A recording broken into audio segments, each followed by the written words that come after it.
हे hello guys, good evening, अस्सलाम वालेकुम, नमस्कार, वेलकम टू द चैनल। आज के इस वीडियो में हम लोग पढ़ने जा रहे हैं बफर।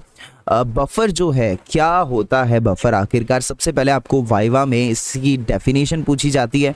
तो बफर एक्चुअली क्या होता है? इट इज़ अ मिक्सचर और सॉल्यूशन। पेन पे स्विच कर लेते हैं भाई।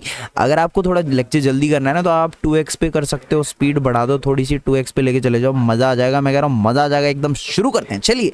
तो बफर क्या होता है? एक मिक्सचर होता है या फिर एक सॉल्यूशन होता है। किसका किसका सॉल्यूशन है? ये इंपॉर्टेंट है। वीक एसिड का solution with their conjugate base, या फिर इसका उल्टा कर लो, वीक बेस ले लो और उसका कॉन्जुगेट एसिड, जिसमें एबिलिटी होती है to resist change in the pH. ठीक है, following the addition of a strong acid और बेस। मतलब बफर एक ऐसा मिक्सचर है, वीक एसिड उसके कॉन्जुगेट बेस का, या फिर वीक बेस उसके कॉन्जुगेट एसिड का, जिसमें पीएच को चेंज ना होने देने की एबिलिटी है। अगर आप स्ट्रॉन्ग एसिड या बेस डालोगे ना उस मिक्सचर में, तो पीएच में चेंज नहीं आएगा। This is buffer. Okay, formation कैसे होता है बफर का? वही सेम चीज। अगर आपको बफर का बेसिक कॉन्सेप्ट पता है, डेफिनेशन पता है, तो फिर आप कितना ही घुमा दो। तो फॉर्मेशन क्या हो? वीक एसिड होता है with its conjugate base. Weak acid यानी HA, और कॉन्जुगेट बेस A नेगेटिव, और वीक बेस या फिर उसका कॉन्जुगेट एसिड। तो हम लोग उसको सिंबलाइज्ड फॉर्म में कुछ इस तरीके से लिखते हैं, यानी B नेगेटिव कॉन्जुगेट बेस या उसका weak acid upon week acid, और या फिर हम लोग बोल सकते हैं सॉल्ट अपॉन में weak acid. Okay, so this is the way of representation of a buffer. अच्छा, कुछ बॉडी बफर्स के नाम हमें पता होने चाहिए। तो वो क्या नाम है? सबसे पहले हम लोग ब्लड के अंदर जो बफर्स प्रेजेंट हैं उनकी बात करते हैं। देखो, ब्लड में प्लाज्मा के अंदर bicarbonate buffer, plasma protein buffer and phosphate buffer काम करते हैं। और आरबीसी के अंदर haemoglobin buffer, oxy haemoglobin buffer, bicarbonate buffer और फॉस्फेट बफर काम करते हैं। ईसीएफ और आईसीएफ में देखिए, ईसीएफ के अंदर बाइकार्बोनेट, प्रोटीन और फॉस्फेट बफर आपको देखने को मिलेंगे, और आईसीएफ के अंदर प्रोटीन, फॉस्फेट और बाइकार्बोनेट बफर देखने को मिलेंगे। अच्छा, आपसे अगर नाम पूछे ना कोई, देखो डिफरेंट तो है नहीं, बस ये सेम ही बफर्स हैं, but ICF, ECF, RBC, plasma में थोड़ा सा क्लासिफाई करके लिख दिया है। बफर्स तो वही हैं बेसिक वाले। तो ये आपको पूछा जा सकता है कि कुछ बॉडी बफर्स के नाम बताओ, तो आप बोलोगे भाई आरबीसी में ये वाले होते हैं, और डब्ल्यूबीसी में प्लाज्मा में ये वाले होते हैं, ईसीएफ में ये, आईसीएफ में ये। That's it. अच्छा, ये हमने इंपॉर्टेंस के हिसाब से लिखा है। जैसे ईसीएफ के सबसे इंपॉर्टेंट बफर का नाम है बाइकार्बोनेट, वहीं आईसीएफ में पहले प्रोटीन बफर लिखा है on a priority basis. Now buffer system क्या होता है? बस वही डेफिनेशन भाई। बफर एक ऐसा सिस्टम है, buffer system, it is a system consisting of weak acid, उनका कॉन्जुगेट बेस, या फिर वीक बेस, उनका conjugate acid, which have the capacity to prevent the change in the pH when a moderate amount of strong acid और base is added to it. That's it. अच्छा, कुछ ऐसे buffers हैं जो respiratory system के through काम करते हैं, और कुछ ऐसे हैं जो यूरिनरी सिस्टम के थ्रू काम करते हैं, एक्सक्रीटरी सिस्टम के थ्रू काम करते हैं। तो रेस्पिरेटरी सिस्टम के थ्रू कौन से बफर्स काम करते हैं? Very simple, haemoglobin buffer, oxy haemoglobin buffer और बाइकार्बोनेट बफर। आपको अच्छे से याद रखना है, ये काम करते हैं थ्रू द रेस्पिरेटरी सिस्टम। और buffers which are acting through urinary system कौन से हैं? फॉस्फेट, बाइकार्बोनेट और अमोनिया बफर। That's it. उसके बाद बफर्स का एक छोटा सा क्लासिफिकेशन, 3 टाइप के बफर है। देखो, एक तो ओपन बफर सिस्टम, एक close buffer system, and another one is physiological buffers. देखिए, जो ओपन बफर सिस्टम है, ओपन बफर सिस्टम में मेनली हमारा बाइकार्बोनेट बफर आता है। तो bicarbonate buffer is called a open buffer system, क्योंकि ये सैचुरेट नहीं होता। This open buffer system can not be saturated. ठीक है। अच्छा, इसको हम लोग ओपन बफर सिस्टम क्यों बोलते हैं? बिकॉज यहाँ पे बाइकार्बोनेट बफर में एक तो CO2 इन्वॉल्व होता है और एक बाइकार्बोनेट। तो बाइकार्बोनेट और CO2 दोनों ही these components are under the physiological control. ये लोग जब बॉडी के अंदर हाइड्रोजन आयन कंसेंट्रेशन में चेंजेस होता है ना, तो ये लोग रिएक्ट करते हैं। इनमें चीजें होते हैं, कुछ एक्सक्रीट हो रहा है, कुछ बन रहा है, कुछ टूट रहा है, इस टाइप से। So bicarbonate buffer is open buffer system because bicarbonate and CO2 दोनों ही अंडर फिजियोलॉजिकल कंट्रोल होते हैं, और ये open buffer system, this can not be saturated. Okay, then close buffer system क्या होता है?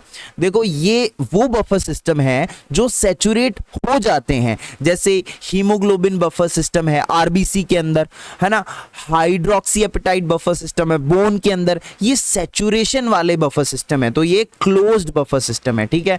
फिजियोलॉजिकल बफर, ये वो बफर्स हैं जो एक्चुअली हमारी बॉडी में प्रेजेंट होते हैं, और बफर का काम क्या होता है? पीएच को मेंटेन करना, राइट? तो पीएच का मेंटेनेंस करते हैं बॉडी फ्लूइड का एट अ कांस्टेंट लेवल। अगर आप कितना भी एसिड बॉडी में बन जाए, बेस एक्सेस हो जाए, नॉर्मल मेटाबॉलिक एक्टिविटीज में आप जानते हो कि एसिड्स और बेसिस बनते रहते हैं, तो कितना भी अमाउंट बढ़ कम जाए, कुछ भी हो जाए, बफर जो फिजियोलॉजिकल बफर जो हमारी बॉडी में प्रेजेंट हैं, ये क्या करेंगे? ये नॉर्मल रखेंगे, at a constant level pH को मेंटेन करेंगे। कौन से बफर्स हैं ये? Bicarbonate buffer. अरे भाई आपने अभी तो आपने बोला था bicarbonate buffer open buffer system है, अरे लेकिन बॉडी में तो होता है ना, तो बाइकार्बोनेट नहीं, buffer systems are of two type, open buffer system and closed, and physiological buffers वो बफर्स हैं जो हमारी बॉडी में प्रेजेंट है, दैट्स इट। अब bicarbonate buffer, protein buffer, phosphate buffer, ये सारे ही तो हमारी बॉडी में प्रेजेंट होते हैं, ओपन और क्लोज दोनों टाइप के, बट इनमें डिफरेंस है कि ओपन वाले सैचुरेट नहीं होते, क्लोज वाले सैचुरेट हो जाते हैं, दैट्स इट। बफर आखिरकार एक्शन कैसे करता है, कैसे काम करता है? बहुत सिंपल सी चीज है भाई। बफर क्या करेगा, जब आप उसमें स्ट्रॉन्ग एसिड या स्ट्रॉन्ग बेस कुछ भी डालोगे, तो बफर स्ट्रॉन्ग एसिड को वीक एसिड में कन्वर्ट कर देगा। अब स्ट्रॉन्ग बेस डालोगे तो वो वीक बेस में कन्वर्ट कर देगा। तो इस तरीके से एक्चुअली में ये क्या कर रहा है, स्ट्रॉन्ग एसिड और स्ट्रॉन्ग बेस का जो इफेक्ट है उसको मिनिमाइज कर देगा, तो पीएच में चेंज नहीं होगा। ठीक है, समझ रहे हो मेरी बात को?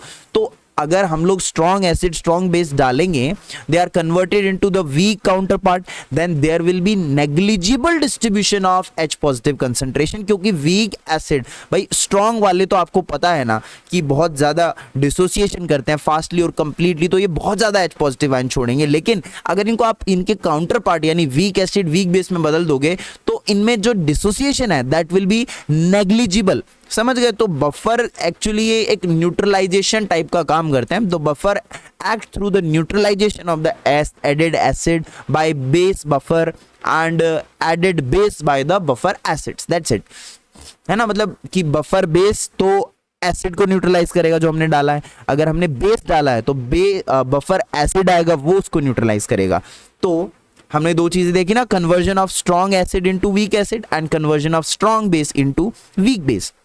समझे? जैसे हमने HCl डाला, फॉर एग्जांपल स्ट्रॉन्ग एसिड है HCl, तो अगर हमने ये डाला तो बाइकार्बोनेट बफर आएगा, और बाइकार्बोनेट बफर का जो बेस वाला पार्ट है वो इसके साथ रिएक्ट करके वीक एसिड यानी H2CO3 बना लेगा। बाइकार्बोनेट ने इसके साथ रिएक्ट करके H2CO3 बना लिया और साथ में सॉल्ट बन गया। तो बेस बफर यानी buffer base reacts with strong acid converting into weak acid. यहां भी यही होता है, देखो NaOH के साथ जो बाइकार्बोनेट बफर का एसिड कंपोनेंट है वो रिएक्ट करके क्या बना लिया, वीक बेस बना लिया, और साथ में वाटर बन गया, that's it. What is pK? ये तो हम नॉर्मल पढ़ चुके हैं। PK is the negative logarithm of the dissociation constant K, that's it. PK is equals to minus log K dissociation constant होता है। अब आप ये याद रख सकते हैं, it is nice to know point, की बॉडी के अंदर जो बफर्स हैं कौन से हैं, ये वाले हैं, बाइकार्बोनेट बफर, एक फॉस्फेट बफर, एक अमोनिया बफर, एक protein buffer and oxidized haemoglobin buffer और एक रिड्यूस्ड हीमोग्लोबिन बफर। अब इनकी पीके वैल्यूज जो हैं वो क्या क्या है, बाइकार्बोनेट की 6.1, फॉस्फेट की 6.8, अमोनिया की 9 और प्रोटीन की एक रेंज में होती है 6.4 से 7.9, ऑक्सीडाइज वाले की 6.8 और रिड्यूस वाले की देखो 7.8 वैल्यू है। ठीक है, sorry. Now what is the biomedical importance of the buffers? Buffer का काम ही क्या है, एसिड बेस बैलेंस मेंटेन करना बॉडी के अंदर, और इसी से रिलेटेड सारे फंक्शंस हैं। एक सॉल्यूशन का जब हम पीएच कैलकुलेट करते हैं ड्यूरिंग यूजिंग एन इंडिकेटर, तो उस टाइम पे पीएच डिटरमाइन करने के लिए भी बफर सिस्टम्स काम आते हैं। मेकिंग स्टैंडर्ड सॉल्यूशन, जब हम कोई स्टैंडर्ड सॉल्यूशन बना रहे हैं जिसकी हमें पीएच कांस्टेंट रखनी है, तब बफर काम आएगा। हमें एक गिवन पीएच मेंटेन करनी है for optimal reactivity of a reaction, तो उसमें भी बफर काम आएगा। मतलब जहां पीएच मेंटेन करने की बात आ रही है, कल्चर मीडिया में हमें पीएच मेंटेन करनी है कांस्टेंट लेवल पे, ताकि वहां पे माइक्रो ऑर्गेनिजम्स की ग्रोथ हो सके। ठीक है, टिश्यूज की ग्रोथ हो सके, तो दैट्स इट, वो वहां पे भी बफर काम आएगा। दैट्स इट, ये इसी से रिलेटेड है सारी चीजें। नाउ बफर कैपेसिटी क्या होती है, ये एक बहुत नॉर्मल जनरली आस्क्ड क्वेश्चन है वाइवा में। What is buffering capacity? तो बफरिंग कैपेसिटी एक सॉल्यूशन की होती है। किसकी होती है? एक सॉल्यूशन की capacity. Buffering capacity of solution is defined as the number of moles of acid or base which must be added to a molar solution in order to change the pH by 1 unit। यानी what is the buffering capacity कि अगर हमें pH में एक unit change, like हमें एक unit increase करनी है, एक यूनिट चेंज चाहिए हमें pH में इंक्रीज या डिक्रीज करनी है। So if we want unit change in the pH, तो उसके लिए हमें कितने number of moles of acid या बेस डालने पड़ेंगे उस मोलर सॉल्यूशन के अंदर। So this is buffering capacity. तो बफरिंग कैपेसिटी, मेरे साथ फिर से बोलो, of a solution is defined as the number of moles of acid और base which must be added to a molar solution in order to change the pH by 1 unit. That's it, ठीक है। Now factors affecting the buffering capacity: pK of the buffer, concentration of the buffer and base to acid ratio। जैसे पीके कैसे करता है भाई? Buffering capacity will B maximum अगर pH और पीके की वैल्यू बराबर जब हो जाती है, तब बफरिंग कैपेसिटी मैक्सिमम होती है सॉल्यूशन की। तो the closer the pK of the buffer to the pH of the solution, the greater its capacity. मतलब बफर की जो पीके वैल्यू है, वो जो सॉल्यूशन हमें गिवन है उसकी पीएच से जितना ज्यादा क्लोजर होगी वो वैल्यू, उतनी ही ज्यादा उसकी बफरिंग कैपेसिटी होगी। कंसंट्रेशन ऑफ बफर कैसे? At a definite ratio buffering capacity is directly proportional to concentration of buffer. मतलब जितना ज्यादा बफर का कंसंट्रेशन होगा, बफरिंग कैपेसिटी भी उतनी ज्यादा होगी, राइट? जैसे phosphate buffer is an important buffer in an ICF and kidney due to its high concentration in ICF. समझ गए? फॉस्फेट बफर आईसीएफ में बहुत ज़्यादा अमाउंट में प्रेजेंट होता है, किडनी में प्रेजेंट होता है, रीनल ट्यूब्यूल में, तो इसलिए इसकी लगे एक इंपॉर्टेंट बफर बन जाता है। बाइकार्बोनेट बफर ईसीएफ में ज़्यादा होता है, वहाँ इंपॉर्टेंट होता है। क्यों? क्योंकि इसकी ईसीएफ में कंसंट्रेशन ज़्यादा होती है। जिस बफर की कंसंट्रेशन ज़्यादा होगी उसका बफरिंग कैपेसिटी ज़्यादा होगा। Base to acid ratio, buffering capacity will be more with this ratio close to 1। अगर बेस और एसिड का रेशियो बफर सिस्टम में अगर 1 के क्लोजर होगा तो बफरिंग कैपेसिटी ज्यादा होगी, ठीक है। नाउ एक पॉइंट हमने जो अभी ऊपर डिस्कस किया था कि buffering action is maximum when pH equals to pK. Okay, इसको प्रूव करना, आपको बताना है कि भाई ये कैसे हुआ, क्या चीज है। देखिए, अगर हम लोग एक बफर पेयर की बात करें तो उसमें 2 कंपोनेंट होते हैं। कौन से बोलो? एक तो वीक एसिड और उसका कॉन्जुगेट बेस। समझ गए मेरी बात? जो वीक एसिड है और जो कॉन्जुगेट बेस है, इनके अलग अलग काम क्या है? वीक एसिड पीएच में इंक्रीज को प्रिवेंट करेगा, ये H पॉजिटिव आयंस को डोनेट करता रहेगा सॉल्यूशन में, तो ये पीएच में इंक्रीज नहीं होने देगा। समझ गए? क्योंकि ये एसिड है। और कॉन्जुगेट बेस क्या करेगा? ये पीएच में डिक्रीज को प्रिवेंट करेगा, क्योंकि ये सॉल्यूशन से प्रोटॉन रिमूव कर करके खुद लेता रहेगा। समझ गए? जब प्रोटॉन ज्यादा हो जाएंगे तो since the deviation of the pH in either direction from the normal value is incompatible of to life. मतलब अगर हम तो चाहते हैं ना कि एक कांस्टेंट पीएच मेंटेन रहे, तो ये डेविएशन तो हम चाहते ही नहीं है। तो बफर पेयर को हम लोग ये एक्सेप्ट करते हैं to work potentially at its maximum capacity if their weak acid concentration and conjugate base concentration are equal. अगर वीक एसिड और कॉन्जुगेट बेस की कंसंट्रेशन दोनों इक्वल होंगी, तब बफर क्या होगा? एक अच्छी मैक्सिमम कैपेसिटी के साथ काम करेगा। क्योंकि इस सिचुएशन में, because at this stage buffer system attain equal capability to prevent deviation. मतलब समझ रहे हो आप? देखो, एक तो हमारे पास हो गया वीक एसिड। वीक एसिड क्या? H पॉजिटिव डोनेट करेगा, ठीक है, सॉल्यूशन में, तो ये पीएच को इंक्रीज होने से प्रिवेंट करेगा। पीएच को इंक्रीज नहीं होने देगा।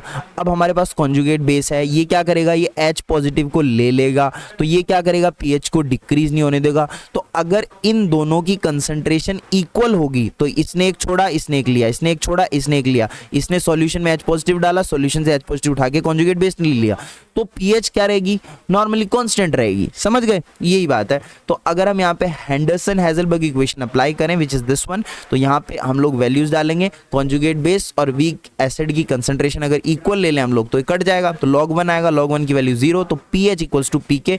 एंड इस मूवमेंट पे तो हम बफरिंग कैपेसिटी मैक्सिमम एक्सपेक्ट करते हैं, दैट्स इट। तो हमने क्या देखा कि बफरिंग कैपेसिटी मैक्सिमम होती है अगर pH और pk की वैल्यू ऑलमोस्ट इक्वल होती है, या फिर क्लोज टू, pH की वैल्यू क्लोज टू pk है या pk की वैल्यू क्लोज टू pH है, ठीक है, दैट्स इट। सो बिकॉज इस कंडीशन में वीक एसिड और वीक बेस दोनों का जो बफर एग्जिस्ट करता है वो इक्वल कंसंट्रेशन में एग्जिस्ट करता है, ठीक है। Now buffer maximum action is obtain at half neutralization. देखो अगर हम लोग देखें कि एक कंप्लीट न्यूट्रलाइजेशन हो गया तो अलग केस बनता है, लेकिन अगर हाफ न्यूट्रलाइजेशन हुआ है, मतलब ये देखो हमारे पास एसिड, वीक एसिड टूटा H पॉजिटिव A नेगेटिव के अंदर, जब ये एसिड एग्जैक्टली हाफ न्यूट्रलाइज्ड होता है तब वहां पे HA यानी वीक एसिड की और जो A नेगेटिव काउंटर पार्ट टूटा है ना, यानी कॉन्जुगेट बेस, उसकी कंसंट्रेशन क्या होगी, इक्वल होगी। तो इस कंडीशन में हम जब इक्वेशन रखेंगे तो फिर से pH इक्वल टू pk निकल के आएगा। तो हाफ न्यूट्रलाइजेशन पे pH pk बराबर होता है और ये सब हम प्रूव कर ही चुके हैं। तो हाफ न्यूट्रलाइजेशन पे बफर एक्शन मैक्सिमम होगा, दैट्स इट। उसके बाद में व्हाट इज द इंपॉर्टेंस या function of buffer in acid base balance. देखिए हमारी बॉडी में मेटाबॉलिक एक्टिविटीज चलती रहती हैं जिनसे एसिड्स प्रोड्यूस होते रहते हैं। अब ये एसिड दो टाइप के होते हैं, एक तो वोलेटाइल और एक होता है हमारे पास नॉन वोलेटाइल। जो वोलेटाइल वाले होते हैं वो तो लंग्स से एक्सक्रीट हो जाते हैं, और जो नॉन वोलेटाइल वाले होते हैं वो किडनी से एक्सक्रीट हो जाते हैं। लेकिन एक्सक्रीट होने से पहले का भी तो सीन देखो भाई, बिफोर देयर एक्सक्रीशन ऐसा हो सकता है कि वो pH को डिवेट कर दे, समझ रहे हो, एक्सक्रीट तो बाद में हो रहे हैं। तो इसलिए जरूरी है कि ये जो एसिड्स हैं, वोलेटाइल है नॉन वोलेटाइल, इनका जो हाइड्रोजन आयन है उसको जो बफर है वो एब्जॉर्ब कर ले ताकि pH में चेंज ना हो, ठीक है। बाइकार्बोनेट बफर यही काम करता है, ठीक है। जैसे ये देखो बाइकार्बोनेट बफर आया, इसने मेटाबॉलिक एसिड जो बना उसका जो H पॉजिटिव आयन है वो इसने ले लिया, ठीक है, H2CO3 बना लिया, दैट्स इट। अब pH में चेंज प्रिवेंट हो गया।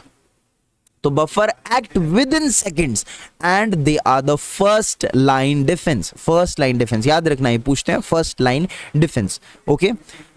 Now what is the criteria of an ideal buffer. अभी तो देखा भाई पीके की वैल्यू बफर की pH of the buffer solution के ऑलमोस्ट कांस्टेंट होनी चाहिए। बफरिंग कैपेसिटी जितनी ज़्यादा होगी उतना ज़्यादा अच्छा बफर होगा, आइडियल बफर होगा।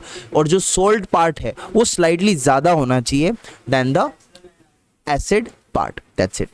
Then what are the characteristics of bicarbonate buffer. ये बहुत ज़रूरी चीज़ है ना, ये पूछते हैं बहुत बार कि भाई बाइकार्बोनेट बफर आइडियल क्यों है, और बाइकार्बोनेट बफर आइडियल है इसके रीजंस बताओ, है ना।